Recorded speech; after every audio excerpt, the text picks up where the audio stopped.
ignorant rednecks. They were just country folks trying to squeak out an existence. Sure, it meant that trapping and fishing, growing weed, and selling the occasional questionable prescription was sometimes the difference between paying your electric bill and not. But that was just fine, so long as you kept it on the down low, or the low down, or whatever it was. Sometimes, both. Well, I wouldn't want to go messing around with your laws, Sadie. Come on in. We'll go see the pup in a few minutes. You look plumb tuckered out, and it's too damn early for you to feel like that. I sighed. Again. God, it was going to be that kind of day, wasn't it? I gave in with all the good grace I could muster. I appreciate it, Mr. Jenner. It'd be rude for me to reject you, seeing as how you're so polite. He held the door open as I walked past him.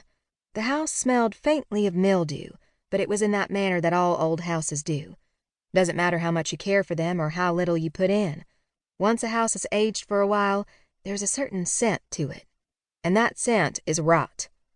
It can be pleasant in an old homey sort of way. My great-aunt's house had been like that before it had burned down. I missed it every day. 2 sugars and some fresh milk off that little goat farm. He offered out a pink cup that looked as if it had fallen directly out of a Tupperware catalog. I took it with a nod of thanks, blew on it, and sipped. The coffee was surprisingly clean and refreshing. I'd expected something less so. Now, like I was saying, Louise wanted to shoot this pup, said she'd figured it was diseased or infested, that it'd go and make old Henry sick by keeping it around. But I just couldn't let her do that, he said, fixing his own coffee as he spoke. That was kind of you, I offered around my cup, wishing I could just go see the pup and leave. Louise Jenner wasn't wrong. If the pup had distemper or another easily spread disease, I needed to get on it. He shook his head. I had me a raccoon when I was a kid. Tore the shit out of me until we made friends. I figure this pup's just the same. He don't know we don't mean no harm. Probably ain't never had a friend in his whole life. It was becoming more and more likely that they'd caught some coyote and I was going to be stuck rehabbing it. Worse, if it was a fox, I'd have to put it down myself. There was a rabies warning in effect for the species within the county, with one too many showing up on farmers' properties as of late. Still, I swallowed down my coffee as quickly as it would go. When I was done, I toyed with the handle of my cup. If we could see the pup, sir, that would be best. I have other calls to get to. He frowned at me and grunted, pulling himself out of his chair and nearly losing his jeans, which were at least a few sizes too large for him. As I said, I understood poverty, and I wasn't going to judge him. But I did make a mental note to gift him a nice belt from the trade day sale in the very near future. Mr. Jenner led me outside and around the back. I couldn't help but keep one eye behind me, as if Mrs. Jenner was going to show up and shoot me. It was stupid.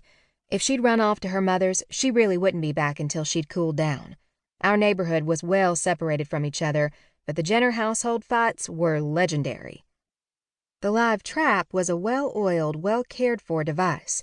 It made me feel guilty for leaving 2 of mine in the rain for the past week, attempting to capture a weasel that kept trying to eat my chickens. I was sure my springs were rusting while I stared at the pup within the bars. Small, pointed ears led into a face that was entirely too intelligent.